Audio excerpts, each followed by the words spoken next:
hiring is on everyone's mind right now. Hiring bad people is expensive. Hiring anyone right now is a challenge. So we do have a free resource that we're available on our website. We'll get to that at the end. I just wanted to let you know, hang in there with us, and we'll post that information for you. But Maddie, how important is industry specific in your experience? Industry specific experience, in my opinion.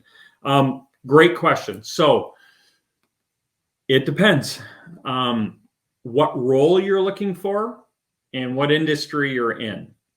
So if you were looking to build a sales team and you were looking to hire a sales leader who is really leading and building and directing a team, industry experience, it would not, direct industry experience wouldn't be as important, because they're really shaping and molding the people below them who you would hope would have the industry experience.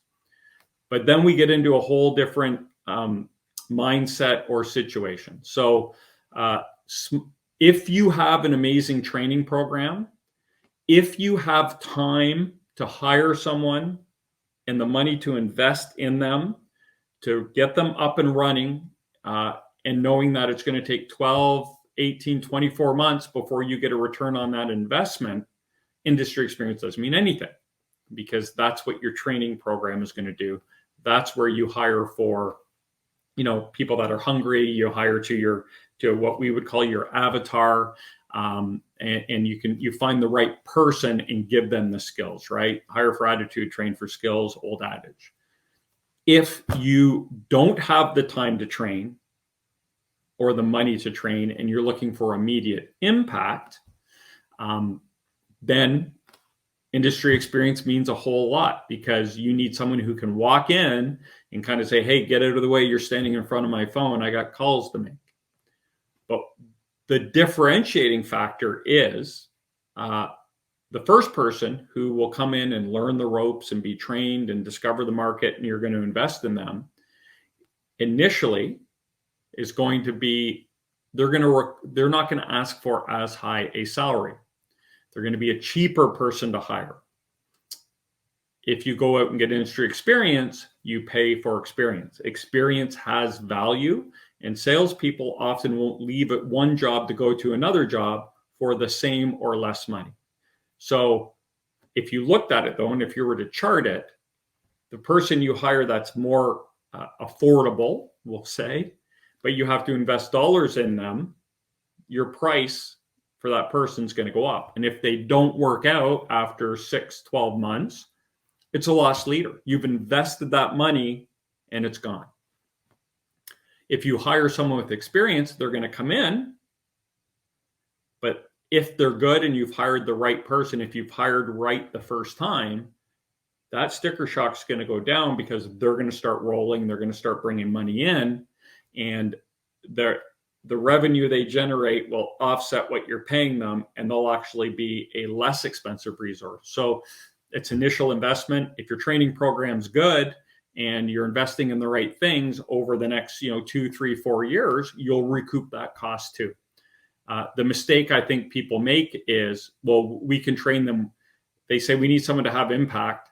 They interview someone they really like and then talk themselves into this. Well, we can train them, but they don't even have time to do their own job. But we're going to train this new person. We throw them in the deep end. 1 out of 100 times they swim, and we think, well, we just need to hire more people like that. And finding those people requires a crystal ball. And unfortunately, Key Hire Solutions, we don't own a crystal ball. It's tricky. What's next, Matt? Do you have tips on effective scaling without compromising quality? Yeah, process. We talked earlier about the addicted to chaos mentality of some small business owners, where they are more addicted to how hard it is to create their product than they're addicted to quality and on-time delivery. So you can scale, but you have to have, without compromising quality, but you do that through process. process improvements. I think I've said this before, when time is your only input, your process isn't a good one. When the only answer is we just need to hire more people and work more hours, that's finite. Because once you get to as many people as you can have, there's only 24 hours in a day. It's not the right way to scale.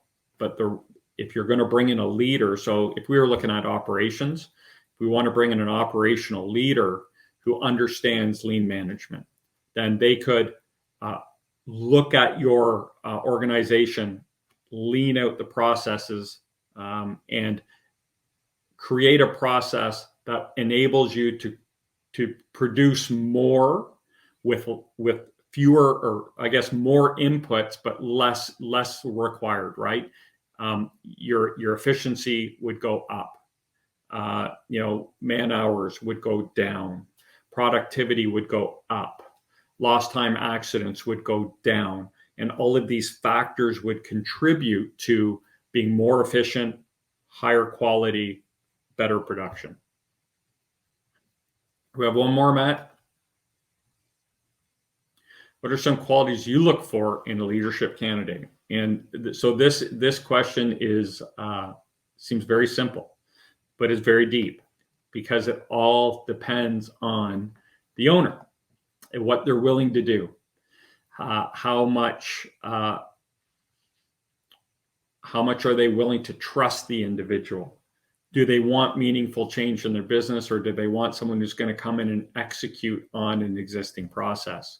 And this is where Key Hire, this is where we make our living, is talking to those business owners and understanding, what do you really want out of your business, and what are you willing to sacrifice in terms of what are you willing to give away? What is important for you to control?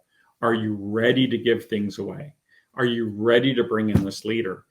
Because oftentimes, and we're not perfect at it, but we'll talk to owners and they'll say, I just want someone to, who can take this over, and I can take more holidays and I can trust them to run the business.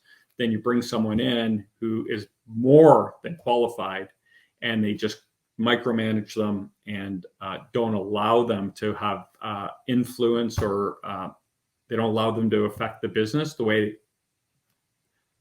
they were told they could. And so when you're looking for qualities in a leadership candidate, it's really important as an owner, for Key Hire, when we work with owners, to understand truly what are you willing to let go of? What's important? What aspects of the business is it important for you to maintain control of? And are you actually saying these things? And do you mean them? There's always a little bit of backslide, right? We always see people that want to give it away, but then when it comes to it, they won't. And then you run into kind of the hardest situation to deal with, is where an owner will actually bring in super talented people, ask them for their ideas, tell them to execute on the idea, sabotage the idea, say, I told you that wouldn't work, so they can say, look, just do it my way, it works the best. You don't need high skilled people to do that. That's not when you hire. If you as an owner want to have full control of the business, you need to source a very particular person. And those people are out there. Every job is perfect for someone.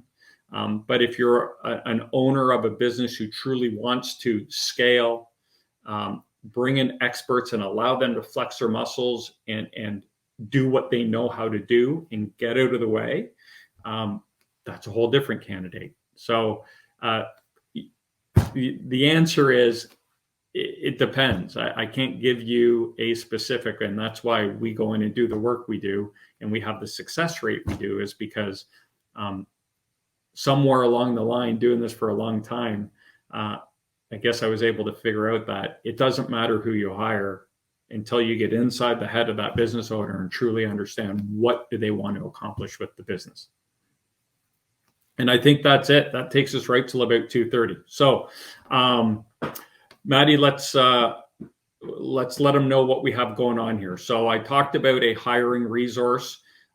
So we have a consultation there. But we also have, do we have a banner for the hiring guide? Download our free ebook. And that's the ebook, it is called Hiring in the Key of C. And to be totally honest with you, that is our proprietary process. And this ebook will give you step by step exactly how to build an engagement process to engage candidates, an interview process, and a hiring process. They're all different. They all need to be built out separately. And I think right now, Matt, if you order that, we're throwing in the live presentation that we did, right? And you also get a free consultation with that. So we'll kind of send you a note to say, hey, when you're done reading this ebook, hit this button and you can talk to us and we can answer any questions you might have on that. We also have a YouTube channel where this is going to be going up. We have our LinkedIn page.